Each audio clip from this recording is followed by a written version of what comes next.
mandiri secara intelektual itu bikin hidup menderita. Jadi nggak usah ikutan acara kayak gini. Assalamualaikum warahmatullahi wabarakatuh. Saya agak sakit hari ini, Pak. Tapi buat baraya semua yang hadir di sini, saya katakan kalau ikutan acara ini gara-gara judulnya bahwa kita harus mandiri secara intelektual, saya harus kasih disclaimer bahwa mandiri secara intelektual itu bikin hidup menderita. Jadi nggak usah ikutan acara kayak gini.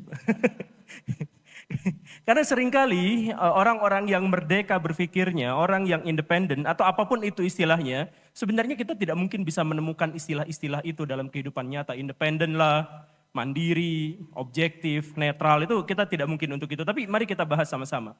Jadi ceritanya begini Baraya, panitia kemarin ngeluh-ngeluh sama saya tentang betapa pusingnya, betapa bingungnya menghadirkan Rocky Gerung ke sini. Alasannya sebenarnya sangat sederhana, alasannya itu adalah mereka itu sudah mengajukan kepada 6 universitas untuk bisa menampung kegiatan semacam ini. Dari 6 universitas itu, 4 diantaranya nolak karena pembicaranya Rocky Gerung. 2 diantaranya karena masalah teknis yang ya karena ujian atau karena apa, tapi 4 diantaranya adalah karena pembicaranya Rocky Gerung dan karena mendekati pemilu. Jadi kan seharusnya orang-orang yang konsen di bidang politik itu harusnya diberikan waktu, diberikan tempat yang lebih luas dan lebih besar ketika memang harus menjelang pemilu. Mereka tuh harus dikasih tempat. Ya mau pro mau kontra pokoknya harus dikasih tempat. Karena apa? Ya karena untuk memberikan kepada kita referensi-referensi yang bagus untuk bagaimana nanti menjadi pemilih dan sebagainya. Tetapi dari 4 diantaranya menolak itu, dugaan saya adalah karena mereka susah untuk mandiri secara intelektual dan mandiri untuk berpikir. Jadi saya jelasin gini, saya sambil berdiri lah ya, walaupun saya sakit ini.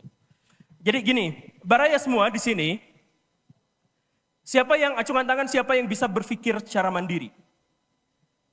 Ada 1, 2, oke. Saya katakan berpikir mandiri itu gak mungkin. Berpikir independen itu mustahil. Karena apa? Karena gini, apa yang dimaksud dengan berpikir? Berpikir itu adalah upaya untuk menyambungkan, upaya untuk menghubungkan informasi-informasi yang ada dalam benak. Sehingga menghasilkan satu informasi baru. Itulah yang namanya berpikir. Atau bahasa yang lebih sederhananya adalah tanya jawab dalam benak, tanya jawab dalam otak. Nah, upaya untuk menghubungkan informasi satu dengan informasi yang lain dalam benak, itu kita bermasalah di situ karena apa? Karena informasi-informasi dalam benak kita itu muncul dalam bentuk wujud, muncul dalam 2 wujud. Yang pertama itu adalah kepercayaan, dan yang kedua itu adalah pengetahuan. Nah, kalau misalkan sumber-sumber berpikir kita itu didasarkan pada kepercayaan, maka kepercayaan itu meniscayakan adanya otoritas di situ. Otoritas itu siapa? Katakanlah kitab suci.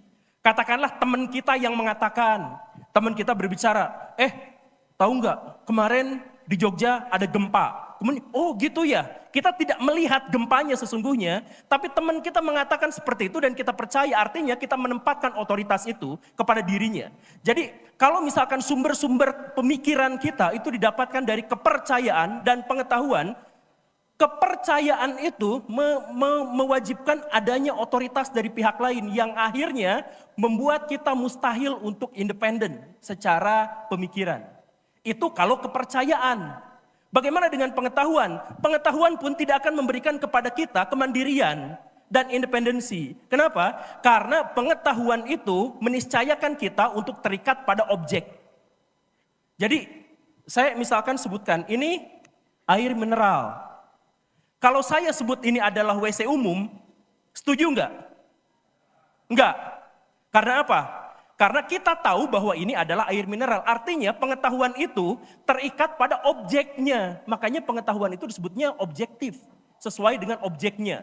Nah, jadi kalau misalkan saya mengatakan bahwa ini adalah air mineral, itu kurang lebihnya, nanti kita bahas lagi, kita dekonstruksi lagi kalau mau. Tapi objektifnya adalah bahwa ini air mineral, berarti pengetahuan kita itu terikat dan tergantung pada objeknya. Jadi kalau kita tergantung pada objeknya, maka kita menjadi tidak bisa independen dalam pikiran yang seperti ini. Jadi mau landasan berpikir kita adalah kepercayaan atau pengetahuan, itu sama-sama tidak memungkinkan kita untuk berpikir secara independen, atau mandiri, atau netral. Tidak bisa. Makanya dalam pikiran yang paling liar, misalkan Ibnu Sina itu pernah bilang, dalam bukunya saya lupa lagi namanya. Dia bilang, Tuhan itu tidak maha tahu. Dan siapapun yang mengatakan Tuhan maha tahu, dia sesat. Kenapa seperti itu? Karena kata Ibnu Sina, pengetahuan itu ketergantungan pada apa yang diketahuinya. Jadi kalau Tuhan tahu bahwa ini namanya geraha pos, maka Tuhan ketergantungan pada objeknya. Sedangkan Tuhan mustahil seperti itu. Jadi solusinya apa? Solusi filosofisnya apa? Atau solusi teologisnya apa? Jadi pengetahuan Tuhan mendahului objeknya. Maka pengetahuan yang paling esensial sebenarnya adalah subjektivitas Tuhan, bukan objektivitas. Begitu. Tapi dalam hal ini saja, maka sebenarnya kemandirian intelektual, kemerdekaan berpikir dan sebagainya, secara absolut kita tidak mungkin bisa mencapainya. Tapi kita sekarang di sini berbicara tentang kemandirian berpikir secara relatif. Yang absolut-absolut itu kita nggak mungkin bisa capai kan ya. Kita manusia biasa. Yang absolut itu kita bisa capai. Yang bisa kita capai itu adalah kemandirian intelektual dalam pikiran, dalam ranah, dalam mode, dalam dimensi relatif. Nah, dalam dimensi ini pun, ini membuat kita itu seringkali menjadi tidak bahagia. Karena apa? Karena ketika kita mandiri secara intelektual atau kita mengedepankan pikiran, kita akan berbenturan dengan nafsu. Saya pernah ngobrol kemarin gini, esensi dari manusia itu, coba ini kita perdebatkan nanti ya, kalau mungkin kita perdebatkan nanti. Esensi dari manusia itu, nafsu atau akal pikiran? Ada yang bisa jawab? Bagian yang utama dari kehidupan manusia kita, itu adalah nafsu atau akal pikiran. Kalau bahasa Arab kan nafs ya. Saya kemarin ngomong gini, intelektual itu, berpikir itu sekarang bisa dijiplak sama artificial intelligence. Tapi nafsu tidak bisa. Karena nafsu dimulai dari hormon-hormon biologis tubuh manusia. Jadi kalau misalkan Pak Diki, Pak Rocky. Pak Rocky suka sama perempuan, misal ya. Misal. Nah, itu nggak misal, benar. Oh benar. Rasa itu muncul dari dorongan-dorongan biologis, bukan dari intelektual beliau. Saya yakin itu. Jadi, ketika AI mampu menduplikasi pikiran kita atau kecerdasan kita, AI tidak mungkin bisa menduplikasi nafsu kita. Karena apa? Nafsu berasal dari unsur-unsur biologis dan artificial intelligence tidak memiliki itu. Hormon testosteron, estrogen, progesteron, alat-alat kelamin, saya mohon maaf, otak yang bentuknya seperti ini, itu sebenarnya biologis yang memunculkan hawa nafsu. Jadi esensi manusia sebenarnya dalam hal ini adalah nafsu, memang nafsu. Nah, jadi kalau misalkan kita mandiri secara intelektual dalam artian kita nge-push terus pikiran-pikiran kita supaya liar, merdeka, tidak terkungkung oleh apapun, biasanya kita akan hidup dalam penderitaan. Misalkan salah satu yang membuat hidup kita dalam penderitaan adalah begini. Manusia itu, sering saya katakan, makhluk kawanan. Dia akan sangat resah kalau dia ada di luar kawanan. Dia akan sangat ketakutan kalau dia tidak ada dalam satu kelompok tertentu. Dia takut, karena itu sebagian besar manusia itu selalu ingin ada dalam satu kelompok. Kalau mungkin di tengah-tengah kelompok itu. Dan ketika dia di luar kelompok itu, maka dia benar-benar resah. Nah, karena dia selalu ingin ada dalam kelompok, maka sebagian besar orang itu ingin berpikir sama dengan orang lain atau menciptakan ilusi bahwa dirinya itu punya kelompok yang pikirannya sama dengan orang lain. Saya katakan misalkan begini, di sini siapa yang beragama Islam? Acungkan tangan. Kebanyakan beragama Islam, oke. Berarti di sini kesimpulannya adalah setiap orang agamanya sama di sini. Betul? Atau sebagian besar orang di sini agamanya sama, betul? Sebenarnya salah. Karena setiap orang di sini punya agama masing-masing, agama pribadi. Jadi setiap orang berpikir tentang Islam, berpikir tentang Tuhan, berpikir tentang syariah, itu dengan cara yang berbeda dengan orang lain. Saya berpikir memahami Tuhan begini, yang di sebelahnya memikir Tuhan begini dan sebagainya. Sebenarnya beda-beda. Karena apa? Karena kita berpikir sebenarnya mandiri, independen. Karena dalam otak kita, ya berpikir bebas ya bebas. Karena otak kita nggak kelihatan sama orang, biasa-biasa aja. Iya kan? Jadi sebenarnya tafsiran Baraya tentang Islam, tafsiran Baraya tentang agama, satu dengan orang lain itu berbeda satu sama lain.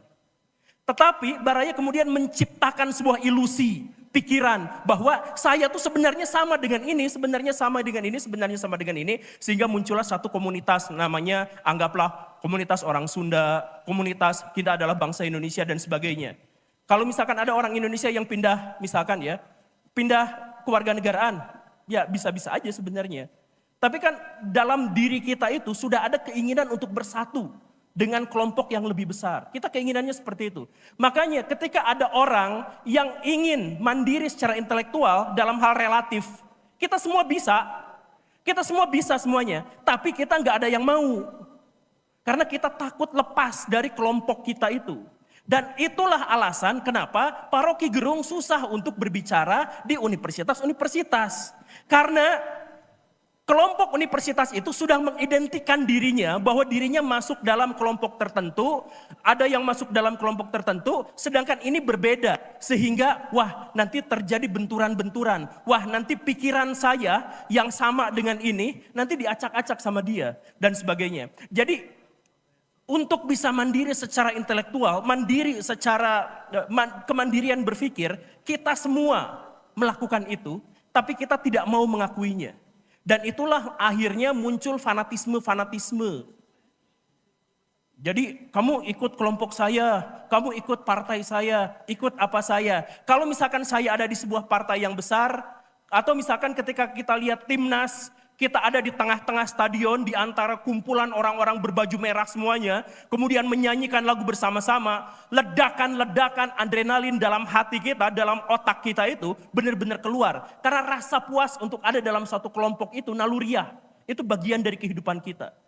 Sekarang berani enggak orang di stadion semuanya pakai baju warna merah semuanya, kemudian kita satu-satunya muncul di situ pakai baju biru.